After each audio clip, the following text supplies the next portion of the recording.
সবাইকে যে একমত হতে হবে এটা যারা চিন্তা করে এটা একটা বাকশালী চিন্তা।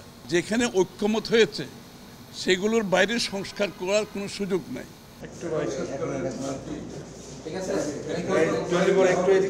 একটা মহল তো চাবে এটাকে ঘোলাটে করার জন্য, যেটা আমি আগে বললাম যে এখানে যদি কোনো দ্বিমত হয় সেটা তো গভর্নমেন্টের এটা তো জনগণের ম্যান্ডেটের উপরে নির্ভর করবে। আপনার তো কোনো সুযোগ নাই আপনি কাউকে বাদ দিয়ে সংস্কারটা করার। দ্বিমত তো থাকতেই পারে, প্রত্যেকটা রাজনৈতিক দল তার নিজস্ব মতামত থাকতে পারে, বাট আমাদের কথা হলো যেই সংস্কারগুলো সবাই একমত হয়েছে এবং বাকিগুলি যেগুলিতে একটা ন্যাশনাল সনদ নিয়ে বা একটা চার্টার করে নির্বাচনমুখী হয়ে গেলেই হয়। আপনি 50টা রাজনৈতিক দল 50টা ব্যাপারে অনেক কিছু অপিনিয়ন থাকতে পারে, তার উপরে ভিত্তি করে ওই একমত হব ওই চিন্তা করে আপনি তো আর এই নির্বাচনকে পিছিয়ে নিতে পারেন না, বা আপনি এটাকে একটা ঘোলাটে পরিবেশ সৃষ্টি করতে পারেন না। আসলে ব্যাপারটা হচ্ছে বাংলাদেশে তো আমরা বাকশাল করতে যাচ্ছি না। সবাই যে একমত, সবাইকে যে একমত হতে হবে এটা যারা চিন্তা করে এটা একটা বাকশালী চিন্তা, যেটা শেখ হাসিনার পিতা করেছিলেন। কারণ বিভিন্ন দলের বিভিন্ন দর্শন চিন্তা ভাবনা থাকবে, ভিন্নমত থাকবে। বিষয়টা হচ্ছে যেখানে ঐক্যমত হয়েছে সেগুলোর বাইরে সংস্কার করার কোনো সুযোগ নাই। এর বাইরে যেটা করতে যাবে সেটা আপনাকে ডেমোক্রেটিক প্রসেসের মাধ্যমে আসতে হবে, নির্বাচনী প্রক্রিয়ার মাধ্যমে আসতে হবে, জনগণের ম্যান্ডেট নিয়ে আসতে হবে। সুতরাং যেগুলো ঐক্যমত হয়েছে এই বিষয়গুলো জাতির সামনে কেন তুলে ধরা হচ্ছে না, এটাই প্রশ্ন। অলরেডি সবাই সাবমিট করে দিয়েছে, অনেক দিন সময় চলে গেছে, আলোচনা শেষ। আপনি এটার জন্য এক সপ্তাহের বেশি সময় লাগে না কোথায় ঐক্যমত হয়েছে।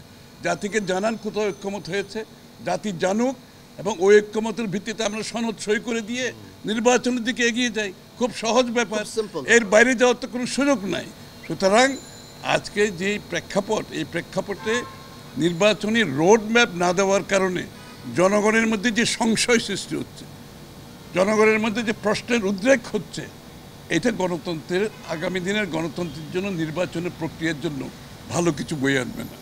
যত তাড়াতাড়ি সম্ভব নির্বাচনের রোডম্যাপ দিয়ে আশ্বস্ত করতে হবে জাতি গণতন্ত্রের দিকে যাচ্ছে, জাতি গণতন্ত্র ফিরে পেতে যাচ্ছে, এবং গণতন্ত্রের বাহক হচ্ছে নির্বাচন। তার মাধ্যমে আপনি গণতান্ত্রিক ট্রানজিশনে যে যাবেন এটা জাতিকে জানতে হবে। এটার জন্য দেশের ভিতরে প্রস্তুতি আছে, দেশের বাইরে প্রস্তুতি আছে। ভারত যেটা বলেছে, এই যে বিনিয়োগকারীরা যারা আসছে বাংলাদেশে তাদের সবার একটা প্রশ্ন, শেষ প্রশ্ন হচ্ছে নির্বাচন কবে হবে, এবং সবাই জানতে চায় কবে নির্বাচন হবে, এবং নির্বাচনের পরে তারা সিদ্ধান্ত নেবে। দেশের ভিতরের বিনিয়োগকারী, দেশের বাইরের বিনিয়োগকারী, শুধু বিনিয়োগ তো নয়, যত স্টেক হোল্ডার বাংলাদেশের সাথে কাজ করছে সবাই সিদ্ধান্তের ব্যাপার আছে। সবাই অপেক্ষা করছে নির্বাচনের জন্য।